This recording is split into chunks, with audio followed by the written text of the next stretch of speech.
morning, everyone. My name is Shazia Khan, and today's session and the unit is Academic and Research Skills for Business. And we're doing Learning Outcome 3 today, which is to be able to take effective notes from a variety of sources. Yesterday, we looked at Learning Outcome 2, which was to know how to research information using primary and secondary methods. We looked at what research is, the importance of research, the key features of research. We looked at what research design was. We also looked at what research project was. We looked at research questions and the different types, qualitative research and quantitative research, and compared both. We also looked at some social influences on research, and we also identified some different strategies on research and looked at different examples with reference to the different types of models of research. Today we'll be looking at taking effective notes from a variety of sources. And again, that includes note-taking as well. So we'll start off with identifying what note-taking is and why it's important.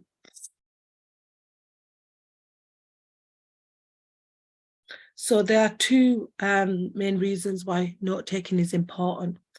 When you are reading or listening or taking notes helps you concentrate.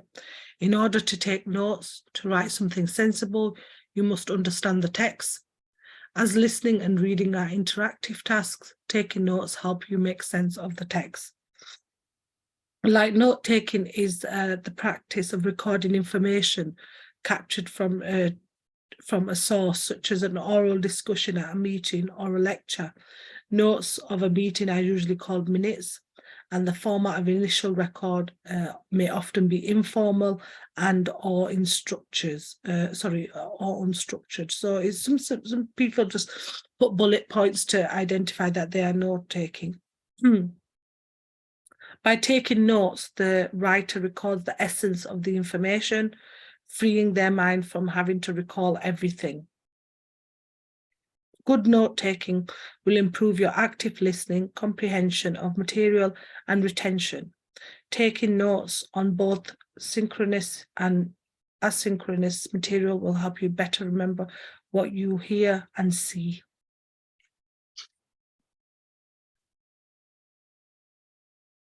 So what's the difference between note-making and note-taking? So note-taking is a passive process which is done at lectures, whereas note-making is a more active and focused activity where you assimilate all information and make sense of it for yourself. Note-taking and taking notes is an important process. With note-taking, you record a key idea in the moments that you're first exposed to new ideas or knowledge. With note-making, you instead rephrase the original idea in your own words. In other words, note-making is all about your own wording, while note-taking comes straight from the source.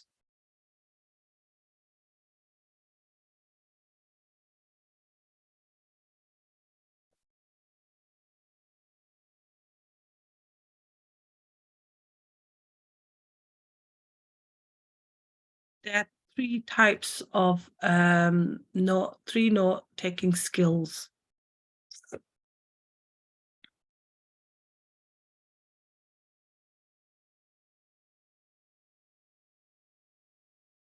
So three effective note-taking skills. Outlining using either Roman numerals or bullet points is an effective way to capture the relationships between ideas and data. And mind mapping for lectures. Mind mapping might be the way that you want to go. And then the cornel system, last but not least, we have a cornel system. So the map method is ideal for visual learners and is able to process a large amount of information. Then the boxing method is an increasingly popular method of writing notes, especially advised to those that you bring their iPad or laptop into class.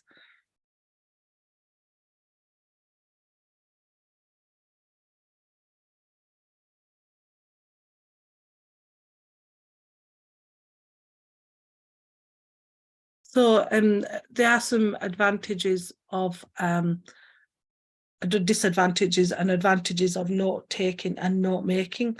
Advantages are that it's organized if done correctly, shows relationships, reduce editing, easy to review by turning main points into questions. And disadvantages are sometimes that it takes more thought in class or rewriting later, cannot be used if the lecture is fast, must have to be organized. Mind mapping is something that is used quite often in for students, where they tend to, try to revise and then tend to look at, the issue of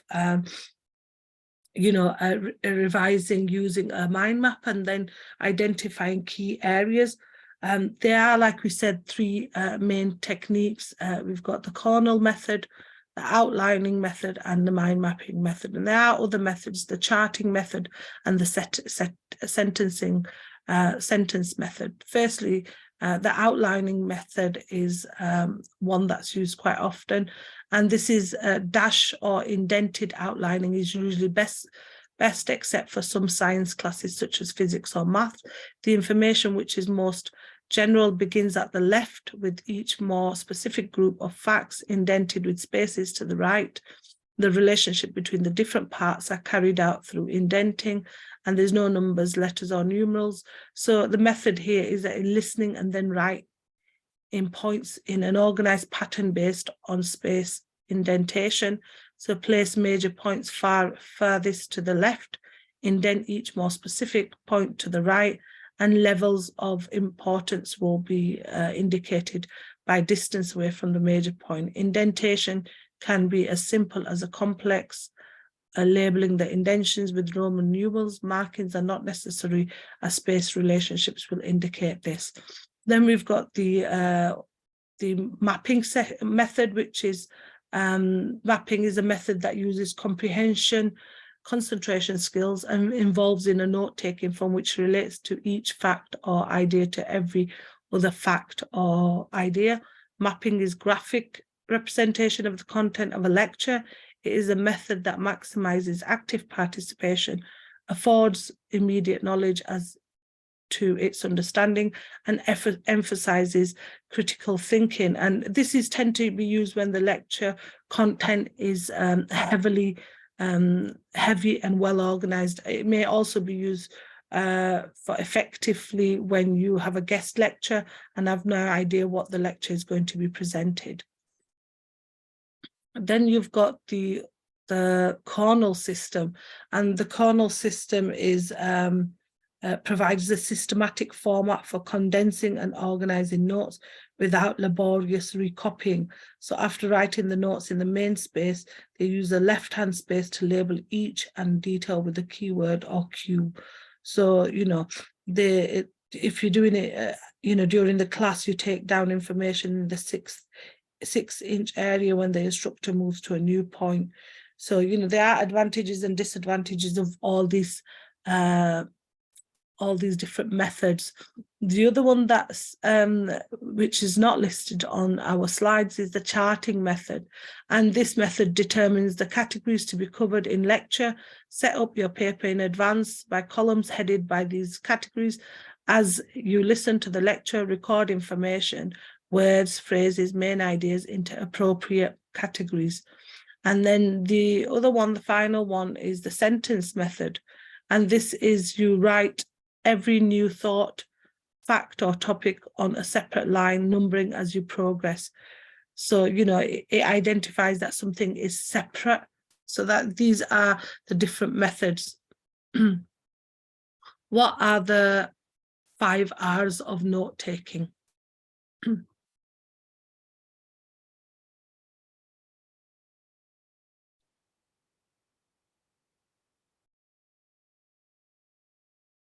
Based on any sort of easy to remember mnemonics, the Cornell method uses 5 points: record, reduce, recite, reflect, and review. So the 5 steps have the same initial letter, which is R. That's why it's called the 5 R's of note-taking. The first one is record. So during the lecture, Write all meaningful information legibly.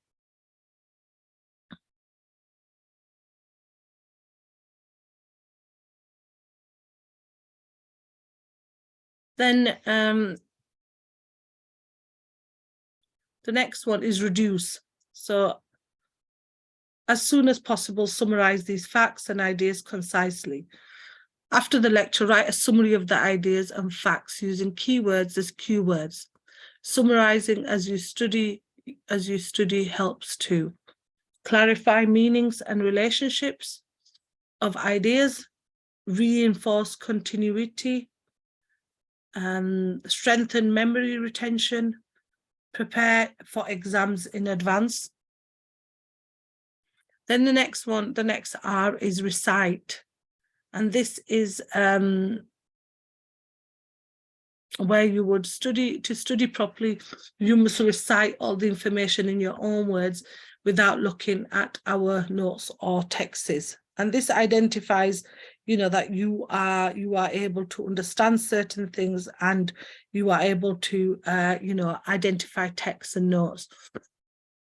Then you've got reflect. Think about your own opinions and ideas as you read over your notes. Raise questions and then try to answer them creatively. Record original ideas in your notebook and review them regularly.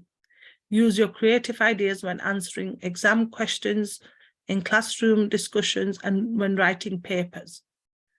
Then you've got the final one, with the final R of the 5 R's is the review. Before reading or studying new material, take 10 minutes to quickly review your older notes, skim over the main ideas and details. Review enhances your retention of all material while adding new material to your memory. So it's really, really important to review any of your material before you go into an exam, to identify that if you've got anything new in your mind, it will be there. And it will be there to identify any sort of new material to your memory, but also, to skim through your own material, to review your older notes and get more ideas and, details that you could, try to enhance your older notes and add new material to your memory, because this identifies that when you go into the exam, they're able to, you're able to have new things in your mind as well, and you're more focused. So these are the 5 R's, and these are really important when considering note-taking and taking into account that you should record, you should reduce, recite, and reflect, and review your work. What are the essentials of note-taking? So all good notes contain source information, headings to help you identify the key topics. So if it's something about talking about a business, you must have the headings and bullet points and things. Key points, examples, names, and new ideas are really important, especially for businesses. Triggers to make your notes more memorable, such as color or drawings. So if you're talking about something, a product, maybe you could identify it in color or identify it in a picture. It identifies that these are really, really good ways of taking notes, and it's easy for you to later on understand when you're putting your notes together as well. And the other good note, if you try to identify good notes, is further reading and ideas to follow up later. And also research is really important. You should be researching what you are doing in regards to identifying a product or anything in a business. So the key 3.1, note key points of information from a variety of sources using active listening. So there are 5 key active listening techniques you can use to help you become a more effective listener. Pay attention. Give the speaker your undivided attention and acknowledge the message. Show that you are listening. Provide feedback. Defer any sort of judgment and respond appropriately. There is a video in there that you can watch in your own time in regards to active listening, and it will identify key points in there regarding why active listening is important. In regards to active listening, it is the practice of preparing to listen, observing what verbal and non-verbal messages are being sent, and then providing appropriate feedback for the sake of showing attentiveness to the message being presented. This form of listening conveys a mutual understanding between the speaker and the listener. There are 4 types of active listening. Deep listening occurs when you're committed to understanding the speaker's perception. Full listening involves paying close and careful attention to what the speaker is conveying. Critical listening and therapeutic listening. Now, these are different types of listening, and active listening is really important because it identifies that you are able to understand what is happening. And especially when you look at the active listening in a business, and this is making a conscious effort to hear the customer's words, as well as to try and understand the total message being sent, both verbally and non-verbally. It requires you to listen not only with your ears, but also with your eyes. And it's so important in a business because it could promote a feeling of being valued or heard, or create a feeling of trust, strengthening work relationships and making a valuable workplace skill. So it's very successful in businesses. And if you want to, some tips to identify how to become a good active listener in a business is to face the speaker, have good eye contact, listen to non-verbal cues, don't interrupt the person. Listen without any sort of judgments or jump into any conclusions, and don't start planning what to do next. Show that you're listening, so nodding your head, saying yes. Don't impose your opinions and solutions, and always in any sort of situation, be it business or the outside world, stay focused and listen and try to understand what the person is saying. The following are examples of active listening. So we gave some active listening examples earlier, but just a bit ago, but listening,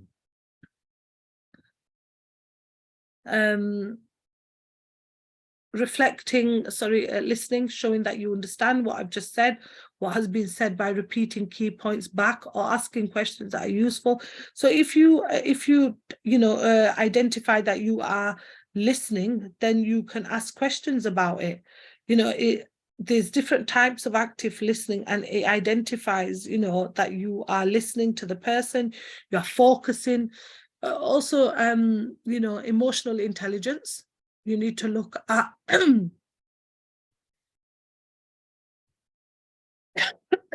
excuse me, social intelligence, informational listening, visualizing. Body language is so important in active listening because it identifies what you are feeling, and identifies what the that you are there to listen. Also be patient. Provide feedback. Sometimes that's really important when someone sat there and they want you to get involved, they want you to respond appropriately. They want to provide feedback to show that you are listening, you are understanding what they are saying. So it's really important to provide feedback and be patient and listen. What are the 3 A's of active listening?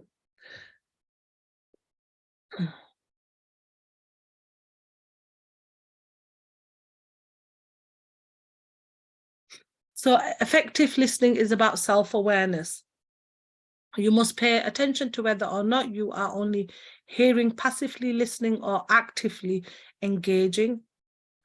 Effective listening requires concentration and a focused effort that is known as active listening.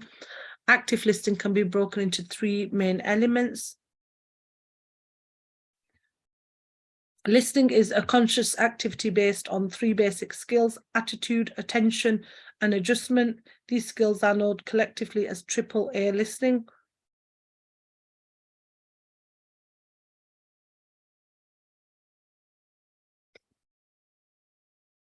What are the different strategies of reading? So there are 4 main strategies of reading, okay? And each one is identified there. which is firstly skimming, then you've got scanning, then you've got intensive, and then you've got extensive. So the different reading models each are, those are scanning, skimming, extensive reading, and intensive. And these are really important in regards to different strategies of reading. So we're going to go through each one.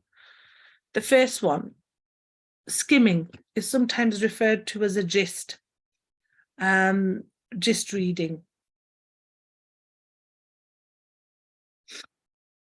Skimming may help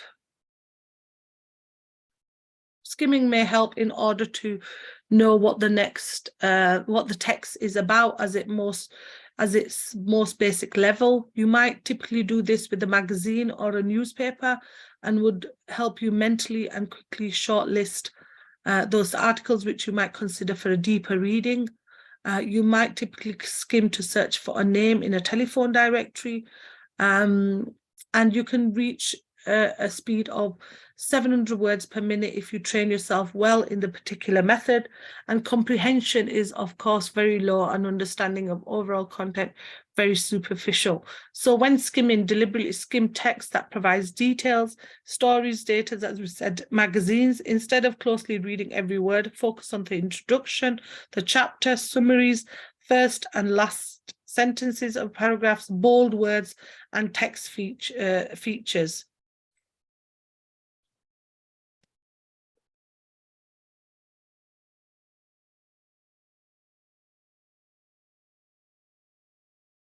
The next one is scanning.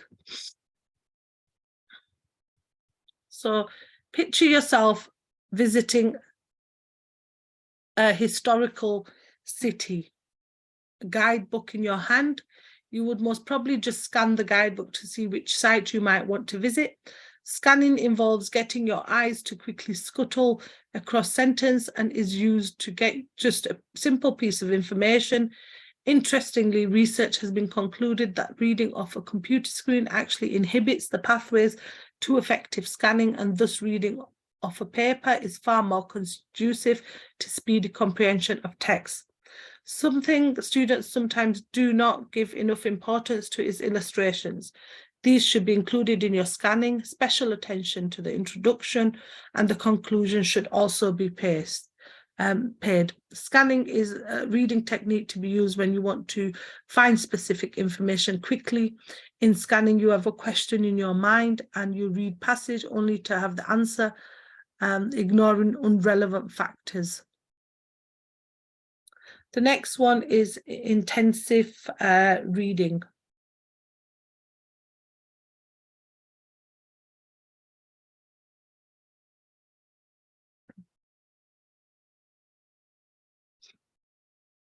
So here, intensive reading. You need to have your aims clear in mind when undertaking intensive reading. Remember, this is going to be far more consuming than scanning or skimming. If you need to list the chronology of events in a long passage, you will need to read it intensively. This type of reading has indeed beneficial to language learners, as it helps them understand vocabulary by deducing the meaning of the words in context. It moreover helps with retention of information for long periods of time, and knowledge resulting from intensive reading persists in your long-term memory. This is one reason why reading huge amounts of information just before an exam does not work very well. When students do this, they undertake neither type of reading process effectively, especially neglecting intensive reading. They may remember the answers in an exam, but will likely forget everything soon afterwards. And it includes skimming a text for a specific answer to true or false statements, or filling in gaps in a summary, scanning text to match headings or paragraphs, and identifying the you start at the beginning, you look at the text, and then you underline, highlight, or make brief notes on the text.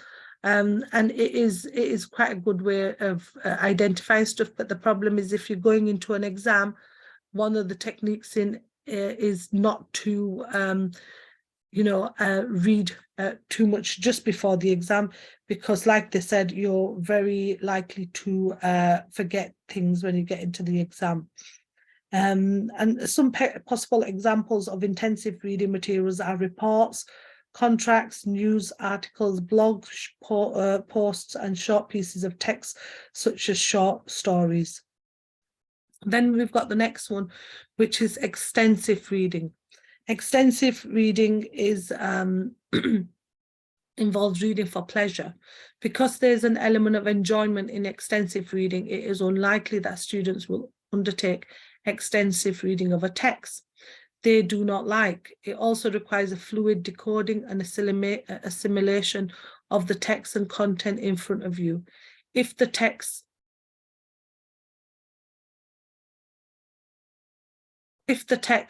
is difficult and you stop every few minutes to figure out what is being said or to look up new words in the dictionary, you are breaking your concentration and diverting your thoughts. And this is a completely different sort of approach. Know how it feels when you're doing something simply by the joy of doing it.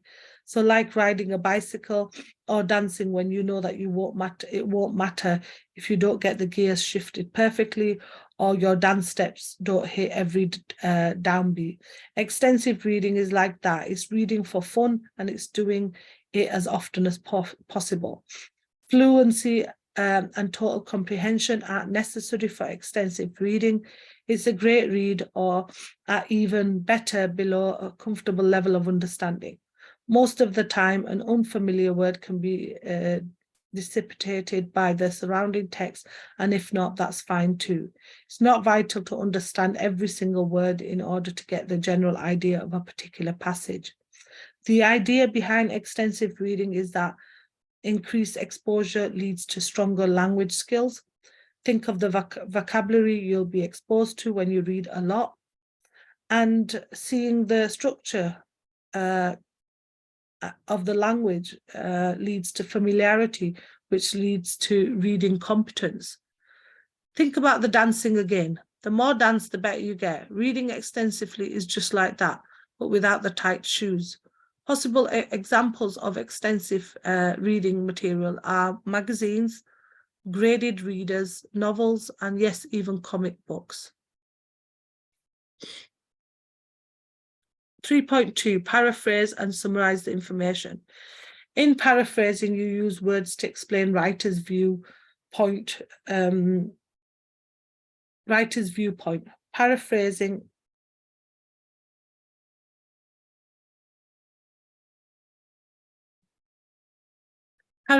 means formulating someone else's ideas in your own words. To paraphrase a source, you have to rewrite a passage without changing the meaning of the original text. Paraphrasing is an alternative to quoting, where you copy someone's exact words and put them in quotation marks.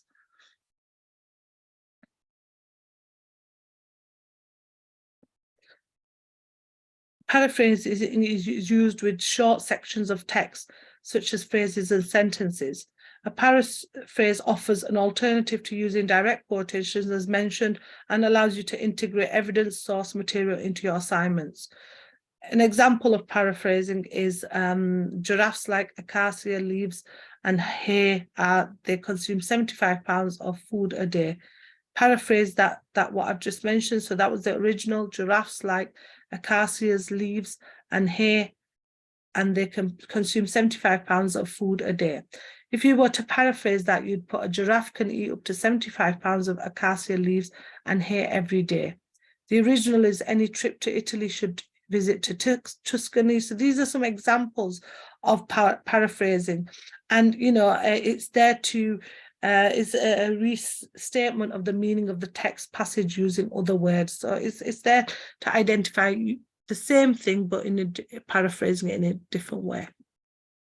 So in order to do this task, pick on an article. So you'd need to get an article: news of interest, Write in your own words without changing or in any way changing the views of the authors in the article or news. So there's some articles just there, which is Bulgaria and England, racism, Bulgarian Prime Minister calls for football chief to resign.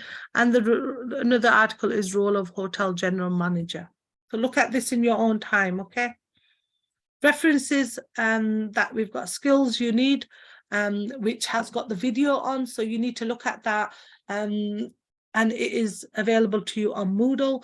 Then you've got Mind Tools, which looks at active listening again, and then the how to learn different reading techniques and when to use them. So please look at them in your own time and identify any sort of areas that you need to look at in more detail, things like maybe active listening or things like note-taking or note-making. And please look at different articles to identify any sources that you want to look at paraphrasing. Go on to Moodle because all your resources are available for you on Moodle and additional reading. And if you have any issues or anything, please email uklearner.com. Thank you for today's session. And that's the end of it. Thank you.